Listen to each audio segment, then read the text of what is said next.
இன்னையோட 7 வருஷம் ஆச்சு. இங்கே எல்லா லைஃப்லேயும் மறக்க முடியாத ஒரு நினைவுகள் இருக்கும். அதே மாதிரி என் லைஃப்ல இருந்தது தான் என் ஜே.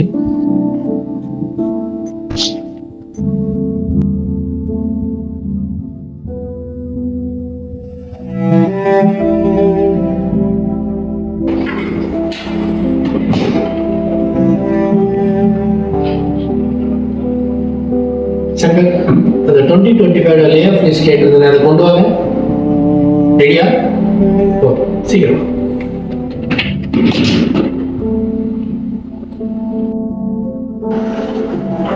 சிராஜ் சார் சொல்லுங்க.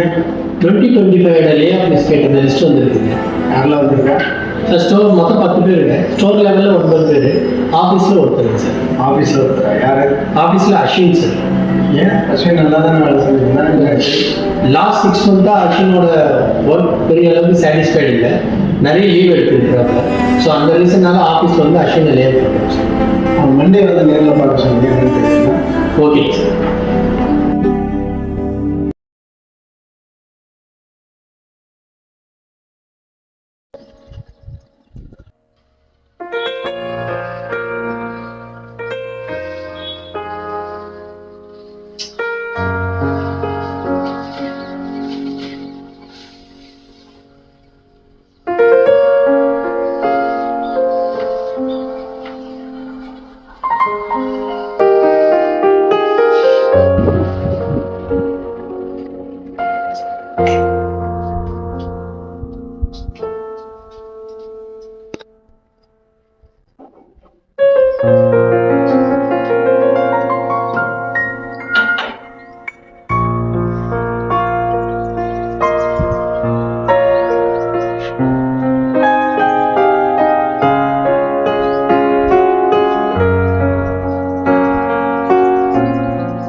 நான் என் அப்பா கம்பெனியில் ஜாப் சொல்லி வச்சுருக்கேன், மறக்காமல் ட்ரிப் போயிட்டு வந்து ஜாயின் பண்ணிட சொல்லிட்டேன்.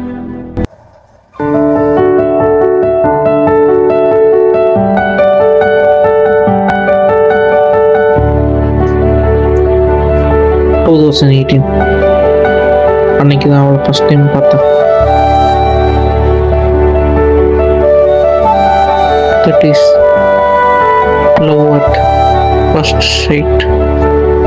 அவளை பார்க்கும்போது எனக்குள்ள இது ஒரு ஃபீல், இது வரைக்கும் இல்லாத ஒரு ஃபீலிங். அப்படி நாளும் போச்சு. நல்லா பேசி பழகணும், நல்லா ஃப்ரெண்ட்ஸ் ஆகணும்.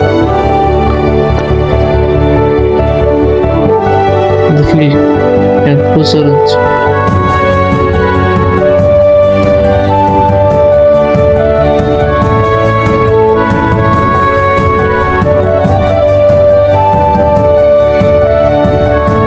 அதுதான் எனக்கு எல்லாமே அப்படிங்கிற மாதிரி ஃபீல் ஆச்சு.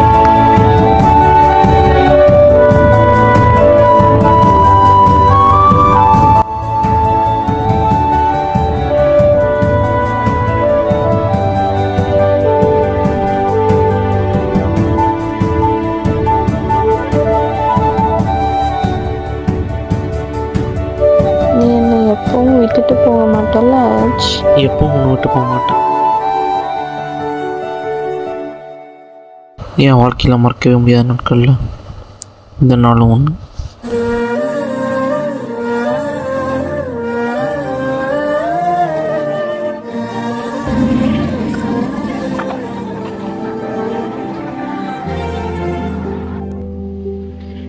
என்னதான் பசங்களுக்கு முதல்ல வேலை பார்த்த கம்பெனி மேலே 1000 வேறுபாடு இருந்தாலும் அங்கே கற்றுக்கிட்ட விஷயத்தை இப்போவும் மறக்க மாட்டேன். சார் வர சொல்லுங்க சார். ஆமாம், 10 பேர் இந்த வருஷம் நம்ம லே ஆஃப் பண்ண போகிறோம். 20 பேர். ஸோ அதில் 9 பேர் ஸ்டோரில், ஒரு ஆள் ஆஃபீஸில் இல்லைனா. ஸோ அதனால தான் ஒன்று வர சொல்லி. என்ன ரீசன்? ரீசன் அப்படின்னா லாஸ்ட் ஒரு 6 மந்த் டேட்டா பார்க்கும்போது உங்களுடைய ஒர்க் பெரிய அளவு சாட்டிஸ்ஃபைடாக இல்லை. ஸோ அது போக நிறைய லீவ் எடுக்கிறேன். ரீசெண்டாக கூட 2 நாள் லீவ் கேட்டிருந்தேன், 4 நாள் எடுத்துட்டேன். ஸோ இந்த ரீசன்னால உன்னை லே ஆஃப் பண்ணலான்னு முடிவு பண்ணியிருக்கு. நீ என்ன சொல்கிற? ஸோ பர்சனல் ரீசன்னால லீவ் அதிகமாக எடுக்கிற மாதிரி ஆயிடுச்சு சார். பர்சனல் ரீசன்னா என்ன ரீசன்? அதான் பர்சனல்னு சொல்லிட்டாருல்ல, ஒரு அட்வைஸ் சொன்னால் கேட்டுக்கோ, பிடிச்சிருந்தா எடுத்துக்க, இல்லைன்னா விட்டுரு. எல்லாரும் சொல்கிற மாதிரி தான், எதுவுமே கையில் இருக்கும்போது அதை பற்றி நமக்கு கவலை இல்லை. ஆனால் அது கை விட்டு போச்சுன்னா இருந்தப்ப கவனிக்காம விட்டுமே ஒருத்தர். எப்பவுமே ஒரு ப்ராப்ளம்னா அது பின்னாடி போகாது, நம்ம ப்ராப்ளத்தை எப்படி சால்வ் பண்ணணும் அப்படின்றத பின்னாடி. பட் வேணால் நான் 2 வாரம் டைம் தரேன், பிரச்சனையை சால்வ் பண்ணிட்டு நீங்கள் சார் சொல்கிற மாதிரி 2 வீக்ஸ் டைம் எடுத்துக்கோங்க. உங்கள் ஒர்க்கு உங்கள் எல்லாத்தையும் முடிச்சுட்டு 2 வீக்ஸில் ஜாயின் பண்ணுற மாதிரி பாருங்கள். இன்கேஸ் நீங்கள் 2 வீக்ஸில் ஜாயின் பண்ணலை அப்படின்னா நான் வேறு மேன் பவர் ஹையர் பண்ணுற மாதிரி இருக்கும், பாருங்கள். சரி ஓகே, நீங்கள் ஓகே தேங்க்ஸ்.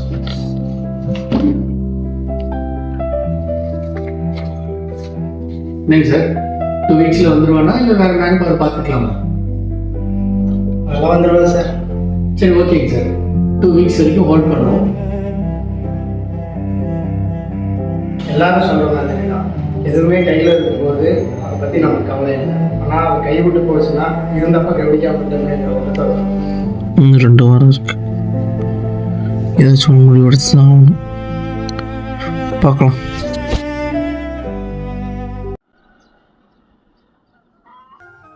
ஹலோ, என்னடா பண்ற? அப்புறம் ஒர்க்கெல்லாம் எப்படி போகுது?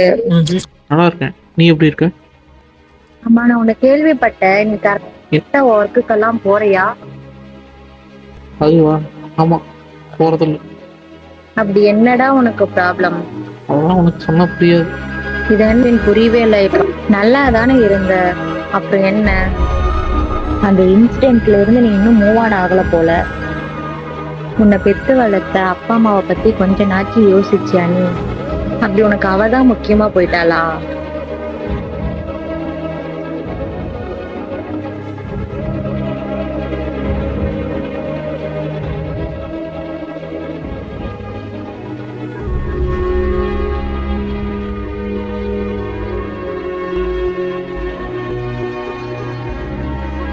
மச்சி, இந்த யாராச்சும் ப்ரப்போஸ் பண்ணுறா? ஆல்ரெடி 4 இயர்ஸ் வேஸ்ட் பண்ணிட்டேன். வேறு யாராச்சும் ப்ரப்போஸ் பண்ணிட போகிறாங்கடா, அப்புறம் பார்த்துக்கோ. டுமாரோ ஃப்ரீனா மீட் பண்ணலாமா? ஓகேப்பா, டுமாரோ எப்பயும் போல் பார்க்கலாம். என்னடா ஏதோ சொல்லணும்னு சொன்னேன், என்ன விஷயம்? சொல்கிறேன். பாரதி, லைஃப்பில் அவங்க கூட இருக்குன்னு ஆசைப்பட்றேன். I love you. சரி,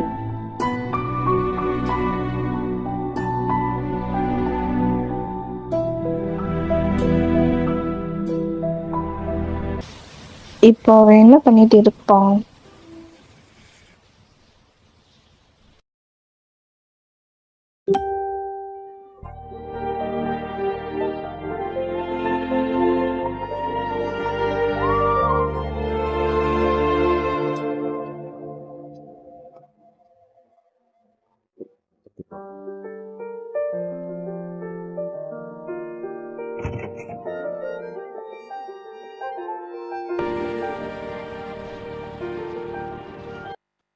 எல்லார் லைஃப்லேயும் ஒரு பியூட்டிஃபுல் மூமெண்ட்ஸ் இருக்கும்.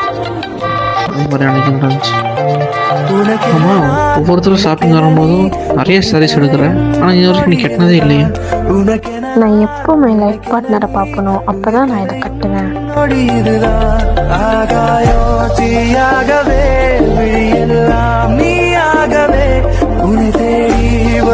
இதை சொல்ல உனக்கு 4 இயர்ஸ்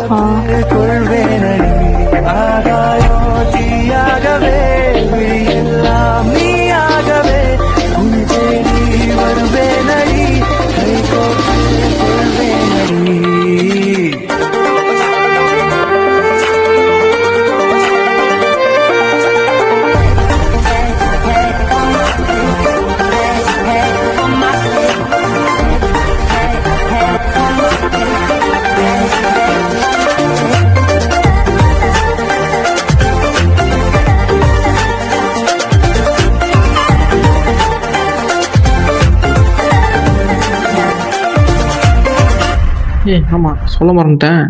நான் நாளைக்கு ஃப்ரெண்ட்ஸோட ட்ரிப் போகிறேன் கேரளா. வராது எப்படியும் 2 days ஆயிரும். ஓ! அப்படியா? ஓகே. அப்புறம் சொல்ல மறந்துட்டேன். நான் என் அப்பா கம்பெனில ஜாப் சொல்லி வச்சிருக்கேன். மறக்காம ட்ரிப் போயிட்டு வந்து ஜாயின் பண்ணிட சொல்லிட்டேன். நான் ஆஃபீஸ் ஒர்க்குக்காக சென்னை போறேன்டா. மார்னிங் வந்து பிக்கப் பண்ணிக்கோ. என்னன்னு தெரியலடா. ஒரு மாதிரி இருக்கு. இங்கே பாரு, ஜஸ்ட் 2 days தான். நீ சென்னை போகிற, நான் கேரளா போகிறேன், அவ்வளோதான். போயிட்டு வந்ததுக்கப்புறம் நீ சொன்னமா உங்கள் அப்பா கம்பெனி தான் ஒர்க் பண்ண போகிறேன். அப்புறம் என்ன, நீ போகிற வேலையை நல்லா பண்ணு சரியா?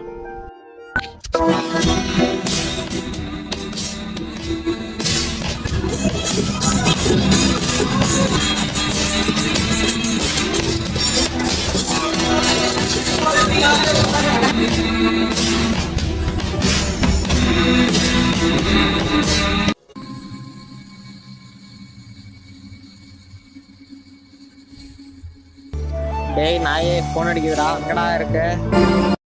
Hello G.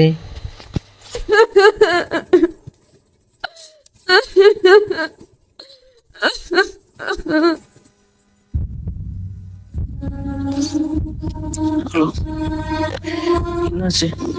ஹலோ.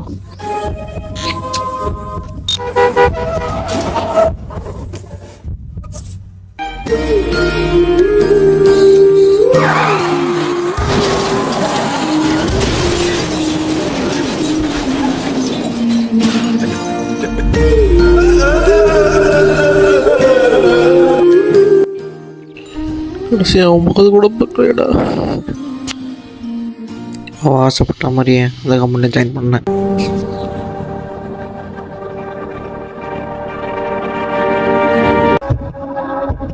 விஜய்,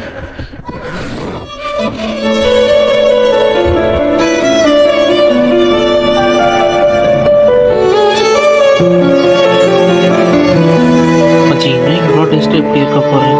மூவானா விட வருஷம் இங்கே வந்து பார்த்தா என்னடா மாறப்போகுது? இருக்கண்டா, பார்த்துக்கலாம்.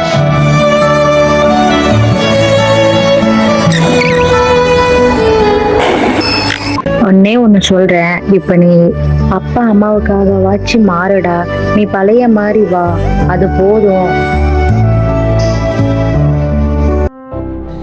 ஒவ்வொருத்தர் லைஃப்லேயும் சில விஷயங்கள் நம்ம எதிர்பார்க்காத மாதிரி நடக்கும். அது நல்லதா கெட்டதாங்கிறது அந்த சூழ்நிலை தான் முடிவு பண்ணதே தவிர நாம இல்லை. இந்த 1 வருஷமாக நான் பண்ணுறதெல்லாம் பார்த்தா நான் அவளை மறந்துட்டு வந்து நினைப்பாங்க. ஆனால் இல்லை, நான் மறக்கவும் மாட்டேன். ஆனால் நான் இப்படி இருக்கிறதுனால மட்டும் எல்லாம் மாறிடுமா? கண்டிப்பாக இல்லைன்னு நான் புரிஞ்சுக்கிட்டேன். அதனால் மூவாக ட்ரை பண்ணிகிட்ருக்கேன். ஆனால் கண்டிப்பாக எல்லா லைஃப்லேயும் ஒரு சேட்னஸ், ஒரு சேட் பார்ட் இருக்க தான் செய்யும். என் லைஃப்லேயும் அப்படி ஒன்று இருந்துச்சு. என் ஃப்ரெண்ட் அன்னைக்கு கேட்டேன், அவள் தான் முக்கியமானது. அதுக்கு என்கிட்ட பதில் இல்லை. ஆனால் என்ன நம்பி என் ஃபேமிலி இருக்குது. அப்போ அதுக்காக நான் தானே ட்ரை பண்ணணும். So don't break trust, because life is very short. மற்றவங்களை பொறுத்த வரைக்கும் நான் அவளை மறந்துட்டேன். But I accept that.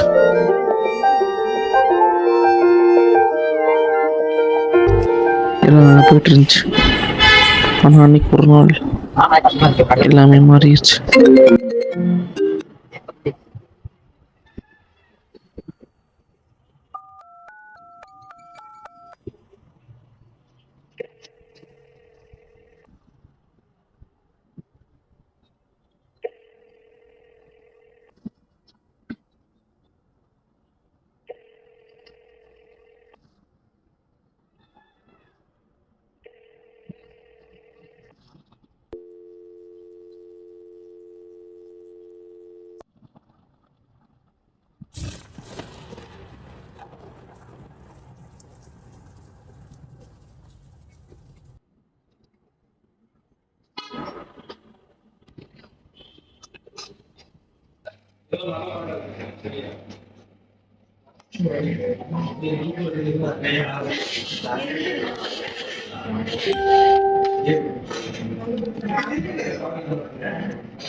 நீ என்னை எப்பவும் விட்டுட்டு போக மாட்டல்ல?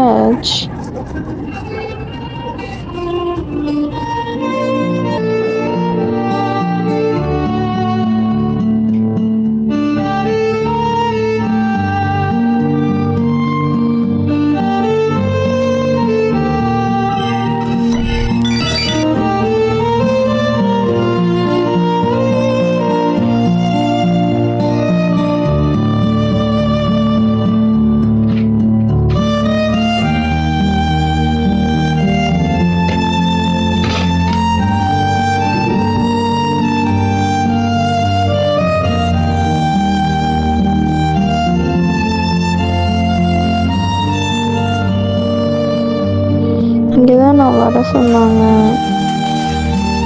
என்ன சவுண்ட் இது?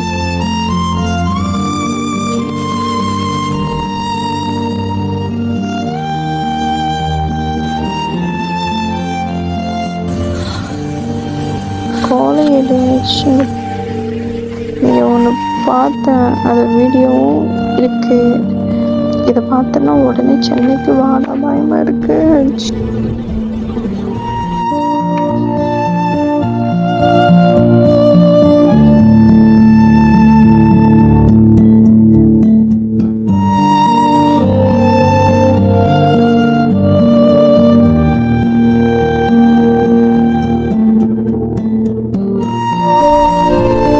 எனக்கு ஒரு ப்ராமிஸ் பண்ணியாச்சு. என்ன புதுசாக சத்தியங்களா? இதுக்கு முன்னாடி எல்லாம் ரொம்ப கோவப்பட்டேன், பட் இப்போ அப்படியெல்லாம் இல்லை. இதே மாதிரி எப்பவும் இருக்குன்னு ப்ராமிஸ் பண்ணேன்.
எனக்கு முன்னே பார்த்ததே இல்லையே.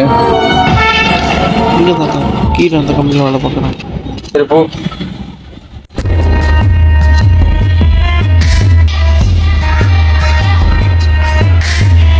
ஹலோ, ஒரு ஃபோட்டோ கேட்டேன்ல, என்னாச்சு?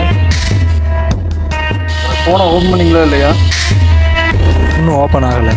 எவ்வளோ சீக்கிரம் முடியுமோ எனக்கு அந்த ஃபோனும் ஓப்பன் ஆகணும், அதே சமயத்தில் அந்த ஃபோட்டோவும் எனக்கு வந்தாகணும். ஓகேவா?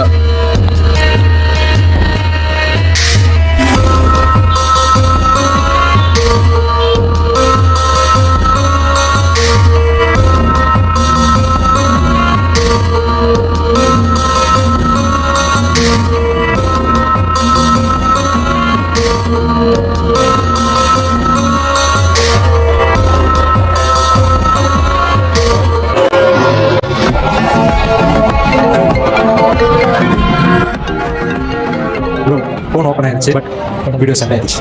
என்ன பண்ணலாம்? இந்த சென்ட் ஆன கான்டாக்ட் நேம் வந்து ஏஜேன்னு வருது. இதுக்கு மேலே நானே பார்த்துக்கிறேன்.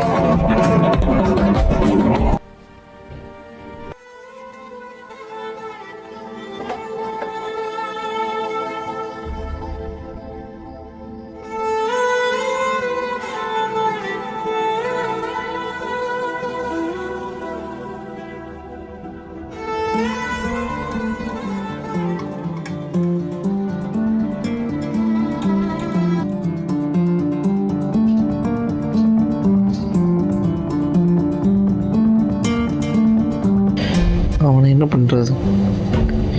இப்போ அவனுக்கு தெரிஞ்சிருக்கும் நான் அந்த வீடியோ பார்த்துட்டேன்ட்டு. அவன் என்ன பண்ண போகணும்? அதுக்கு முன்னாடி நான் அவனை யூஸ் பண்ணணும். இதோட பெட்டரான எவிடன்ஸ் நான் கண்டுபிடிக்கணும். I am coming Nanda.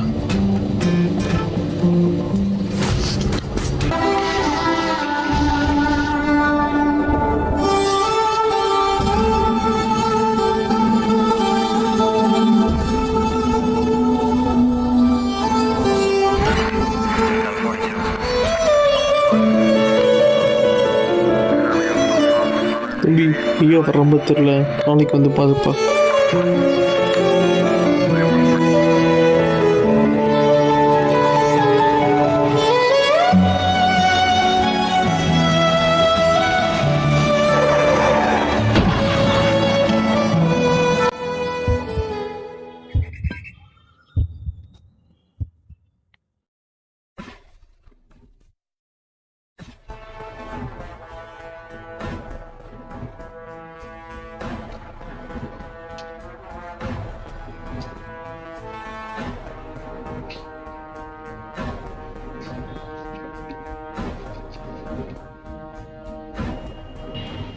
ஏய் தம்பி, உன்னை இவ்வளவு தூரம் வரவிட்டிருக்கவே கூடாது.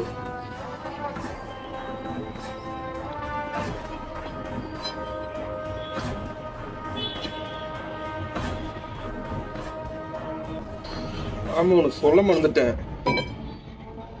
அன்னைக்கு என்ன நடந்துச்சு தெரியுமா? இங்கே தான் நான் வர சொன்னாங்க. என்ன சொல்றது?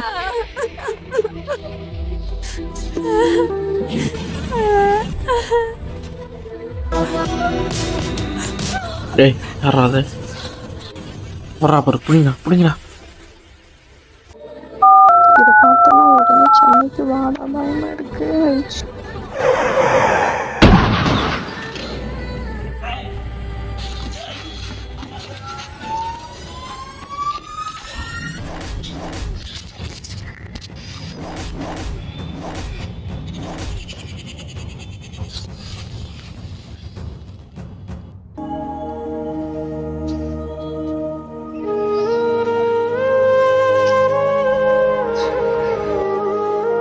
ஏன்டா இப்படி பண்ண? அவனுக்கு என்ன பண்ண? அவளை யாரா வர சொன்னது? இந்த மாதிரி எல்லாத்தையும் மாற்றி இது மாதிரி வீடியோவில் எடுத்து வச்சிருக்கேன். அப்படித்தான் நடக்கும். இப்போ என்னை கொல்ல தானே போகிறேன். கொண்டுக்கோ. நான் செத்தா என்ன மண்ணுக்குள்ளே புகஞ்சதுன்னு போவேன். என்ன மாதிரி இங்கே 1000 மரங்கள் இருக்குது. நீ வெட்ட முளைச்சிட்டே தான் இருப்போம். அதுவும் இல்லாமல் இங்கே நடக்கிற எல்லாத்தையும் எல்லாம் ஞாபகம் வச்சுக்கிட்டே இருக்கிறாங்க. எல்லாத்தையும் மறந்துடுறாங்க. இப்போல்லாம் ரீல்ஸே வந்து பார்த்தீங்கன்னா டைமில் தான் வந்து ட்ரெண்ட் ஆகிட்டு இருக்குது. அது கொஞ்ச நாள் போச்சுன்னா அதை விட்டுட்டு இன்னொரு ரீல்ஸை பார்க்க ஆரம்பிச்சிடுறாங்க. இப்போல்லாம் எதுவுமே வந்து யாரும் ஞாபகம் வச்சுக்கிறது இல்லை. இந்த மனுஷங்களை அவங்க வீட்டில் நடந்தால் மட்டும்தான் சீரியஸாக எடுத்துப்பாங்க. ஆனால் மித்தவங்க வீட்டில் பார்த்தா வேடிக்கையாக பார்த்துட்டு போயிட்டே இருப்பாங்க. அதுதான் இந்த உலகம். நீங்கள் போங்க ப்ரோ, நாங்கள் பார்த்துக்குறோம். எங்கள் வீட்டிலேயும் ஒன்று இருக்குடா. பெண்கள் பாதுகாப்பு கையெட்டை உருவாக்கும் போது இதையும் சேர்த்துக்கணும்.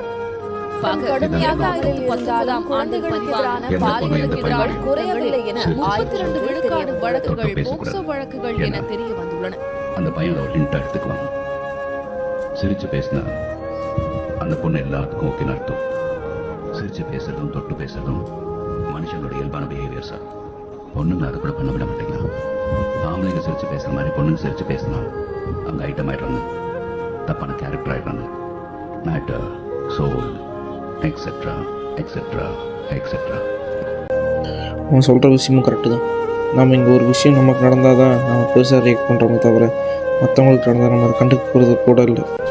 ஒருத்தனுங்க ஒன்று சொல்றானுங்க, இவன் சொன்னால் நம்பிடுறதா? ஒரு பொண்ணியா எவ்வளோ மனசு இல்லை. நான் எல்லாரையும் வயலன்ஸை கையில் எடுக்கணும்னு சொல்லலை. நம்ம தட்டி கேட்டால் தான் இங்கே இருக்க சில பிரச்சனைகள் அடியோடு நிறுத்த முடியும். யாரும் கண்டுக்காத மாதிரி இருந்தால் இந்த விஷயம் நடந்துக்கிட்டே தான் இருக்கும்.